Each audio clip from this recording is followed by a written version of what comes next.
cristal de soles soy, forjada a fuego y pasiones, transparencia templada, atrapada en canciones.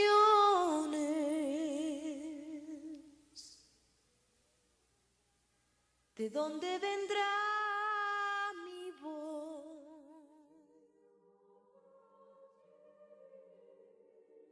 Cuando era chico me encantaban los circos y lo que más me gustaban eran los animales, especialmente los animales salvajes o grandes. También a mí, como a los otros chicos, me llamaba la atención específicamente el elefante. Durante la función, el enorme elefante hacía ostentación de su peso, de su tamaño, de su fuerza, pero después de la actuación, saliendo del circo, lo veía atado a una cadenita que estaba conectada a una pequeña clavadura en el suelo. Y yo me preguntaba, ¿cómo es posible que siendo tan fuerte el elefante se sienta atado a algo tan minúsculo? Con el paso del tiempo, eso me quedó claro. Algo así dice Jorge Bucay en El elefante encadenado. Y es evidente que esto que le pasa a los elefantes también nos puede pasar a nosotros, a los humanos. Esto en muchos sentidos está conectado al síndrome de indefensión aprendida, un término que tiene ya algunas décadas, unas cuantas diría yo. Salió por ahí de 1960 y tantos, ¿sí? A través de unos estudios que se realizaron en la Universidad de Pensilvania. En estos estudios, Seligman hizo una serie de experimentos bastante crueles, diría yo, con animalitos, con perros, los cuales eran sometidos a descargas eléctricas y uno de ellos tenía la posibilidad de interrumpir el flujo eléctrico. Después, cuando había un periodo de aprendizaje o condicionamiento, se le sometía a otros espacios en donde había descargas eléctricas y uno de los perros lograba evadirlas subiéndose a espacios donde no había tal descarga, y el otro, aunque tuviera la posibilidad, no se subía a esos espacios o se desplazaba y simplemente se sometía a las descargas eléctricas. Algunos diríamos que eso es un tanto absurdo, pero en el tema conductual y específicamente en el cognitivo conductual, esto no lo es, no es nada absurdo. A muchas personas nos pasa o nos puede llegar a pasar exactamente lo mismo, sobre todo en situaciones de violencia, en situaciones de barbarie, en situaciones de abuso. Vemos grandes colectividades, como por ejemplo el genocidio de la Segunda Guerra Mundial, en donde en los campos de concentración las personas entraban prácticamente en un estado de sometimiento a sus captores, y no era únicamente por todo el blindaje de armas que estos tenían, sino porque llegaba un momento que después de recibir durante tanto tiempo y en esquemas tan descontrolados, tantos tipos de abuso, las personas simplemente se sometían. ¿Por qué me pega? Y él dijo, la razón por la que te pego es porque me has preguntado que por qué te pego. Sé lo que está sufriendo, Helen. Eso no importa. Ya lo he aceptado. Este sometimiento, la verdad, no se daba en 2 días. Y la gente sigue preguntándose cómo es posible que todo esto sucedió y que, siendo tantas personas, no se rebelaran a los captores.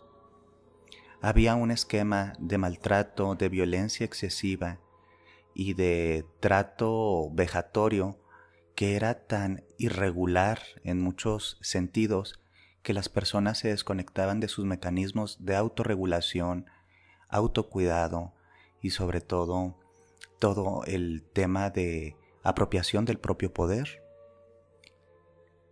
Aunque esto es espantoso, es lo que nos pasa a veces a las personas en la cotidianidad cuando vemos un montón de situaciones injustas alrededor de nosotros y simplemente de tanto que las hemos visto a través de los medios, de internet y demás, llega un momento en que ya no nos provoca un desajuste, una indignación o una actividad, ¿sí?, hacia el cese de ese tipo de comportamientos. Es decir, se normaliza el sistema de opresión, destrucción, y maltrato. Y algo así está pasando en nuestro tiempo. Hoy uno un poquito este tema de indefensión aprendida a lo que está pasando con algunas campañas, sobre todo las campañas de activismos en redes sociales.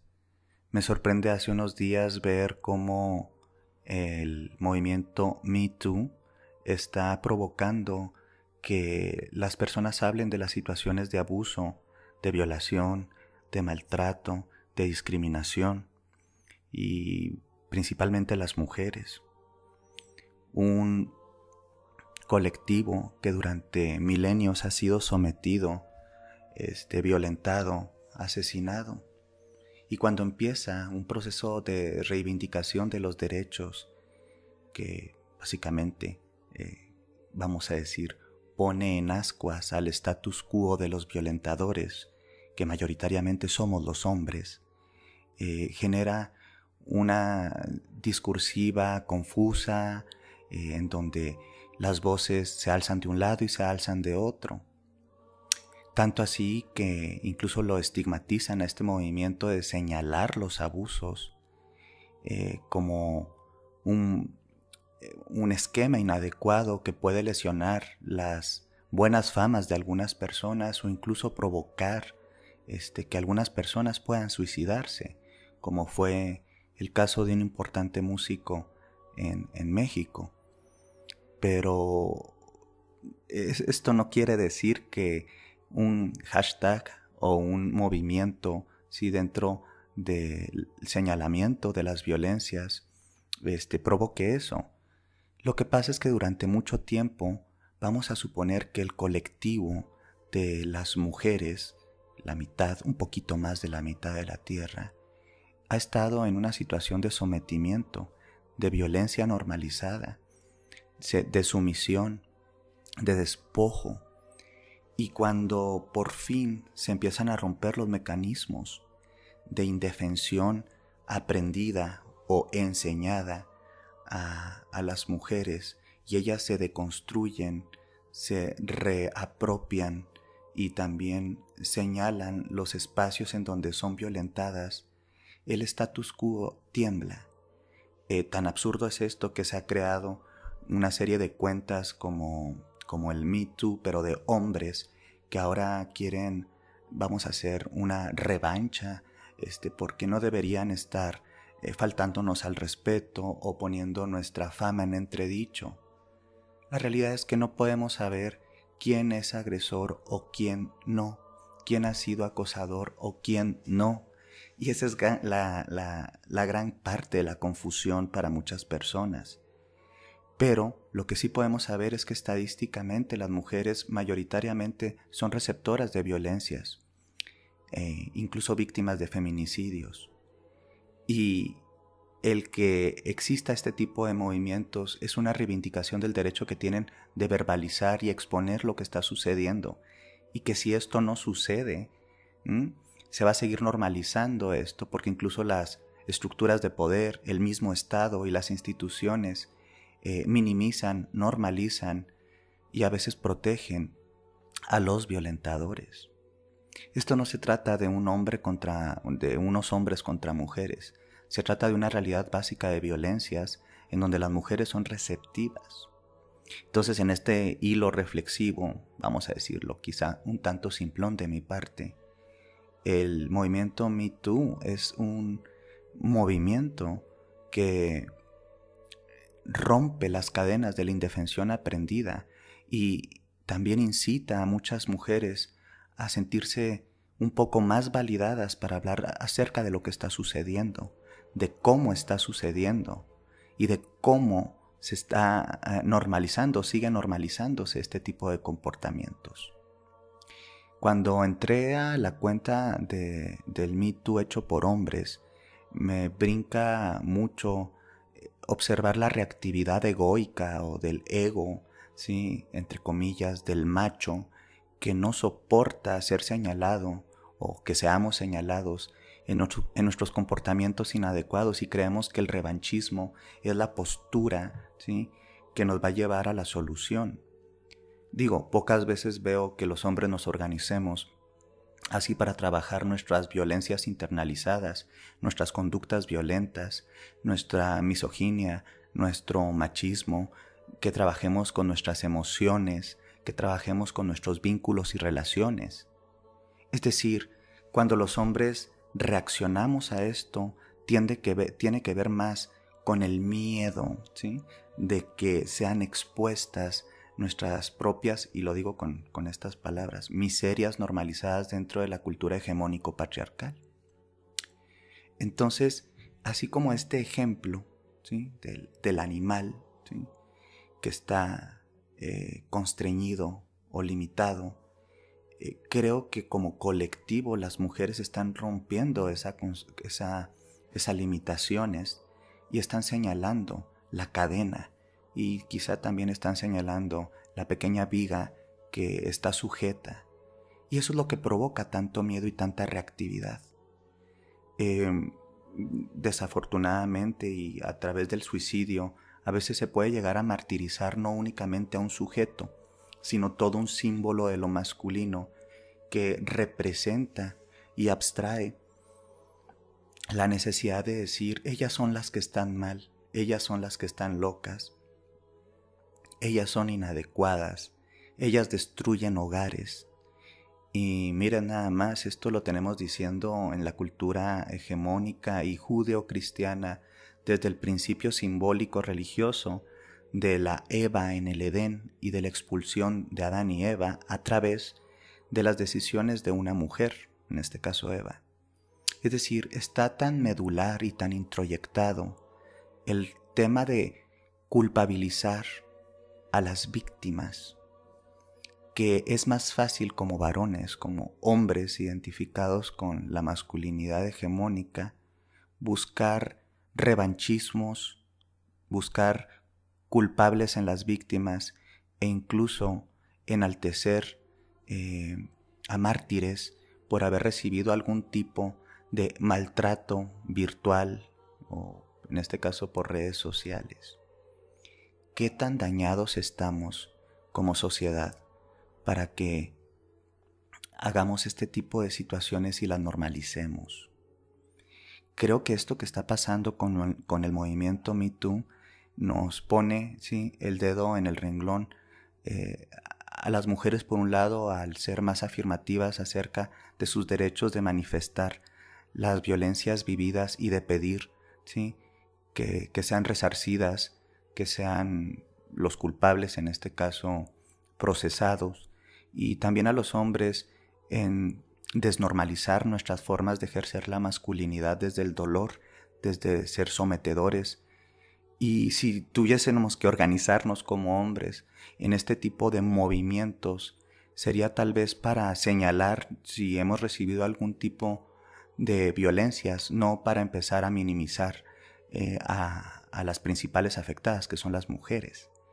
Y me atrevo a decir que si empezamos a hablar de violencias recibidas como acoso, violación, como hombres, tendríamos que hablar de otros hombres que pudieron llegar a violentarnos o a ser abusivos. Va a ser bastante difícil encontrar que las mujeres han sido acosadoras sexuales en espacios de trabajo. Va a ser difícil que encontremos que las mujeres han utilizado su fuerza o su jerarquía para someter la voluntad de los hombres. Entonces, esto del elefante encadenado creo que es una situación que se está dando en redes sociales y en muchos otros espacios, y lo que está provocando es el miedo, ¿sí? El miedo a confrontar nuestra realidad desde estas masculinidades destructivas. Me gustaría enfatizar que si tú estás siendo receptora de algún tipo de violencia, sientas el apoyo de los actuales institutos, organismos, asociaciones civiles, colectivas, que trabajan para apoyarse unas a otras, y que tienes todo el derecho de manifestarlo, y eso no te tiene por qué engendrar una culpa, porque la culpa ha sido la forma de someter principalmente a las mujeres tanto en sus propios cuerpos, en sus afectos, en sus haceres, en sus conductas. Esta culpa primigenia internalizada en el patriarcado las ha despojado de muchas libertades, y la realidad es que tú no eres culpable de señalar incluso a algún familiar que ha sido violento o abusivo contigo. Y también tienes derecho al anonimato, si esa es la forma en la que crees que te puedes proteger, porque la realidad es que sabemos que este tipo de denuncias muchas veces no son bien manejadas por las instancias. Y ahí vemos los casos de mujeres que han hecho denuncias y terminan siendo ignoradas, o incluso, ¿sí?, los agresores, al darse cuenta de esto, las terminan matando, y pues no funcionó. Entonces, romper la indefensión aprendida a nivel colectivo es algo bien importante, y hacerlo sobre todo sin culpa, a través de los instrumentos legales, pero también a través de los instrumentos que te dan las compañeras o los medios. Por otro lado, los hombres, si queremos realmente acceder a un espacio más digno para la vida, para nosotros, para los demás, las demás, dejemos de ser revanchistas y absurdos y asumamos todos los trabajos deconstructivos, el cómo rehacernos identidades más afirmativas, más sanas, evidentemente centradas en paz y no en violencia.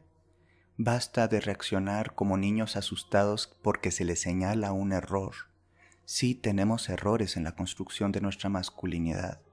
La feminidad y la masculinidad como construcciones socioculturales tienen grandes errores, pero estamos en un tiempo en donde podemos trabajarnos.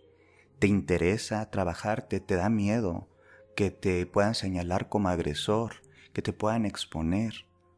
Entonces, seamos conscientes de que sí tenemos muchos errores, que somos producto de un proceso socioeducativo violento y patriarcal, que no eres culpable de ser eso, pero sí eres responsable de permanecer siendo así, y que sí podemos poco a poco cambiar, asumir responsabilidades, pagar los precios de nuestros errores, pero por favor no caigamos en el pavor, ¿sí?, cuando hacen estos señalamientos, porque yo creo que es muy poco probable que alguien en su sano juicio, entre comillas, se quiera someter a todo una discursiva de duda, de recelo, de inadecuación, de juicios de valor, al tener que abrir la boca y hablar de los abusos que ha recibido. Ya de por sí es difícil, no lo hagamos más.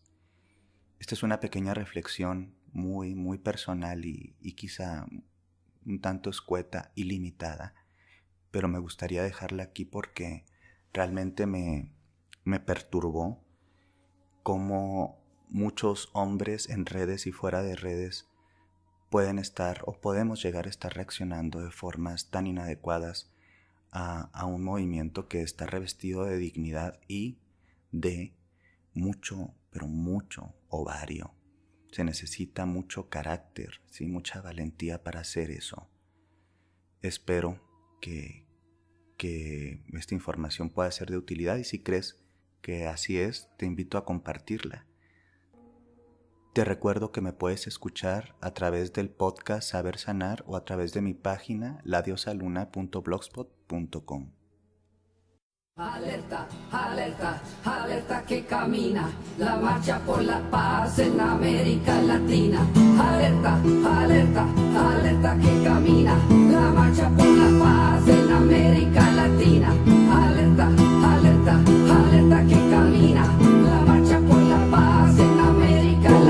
you hear these songs of freedom? They're ringing out across the land.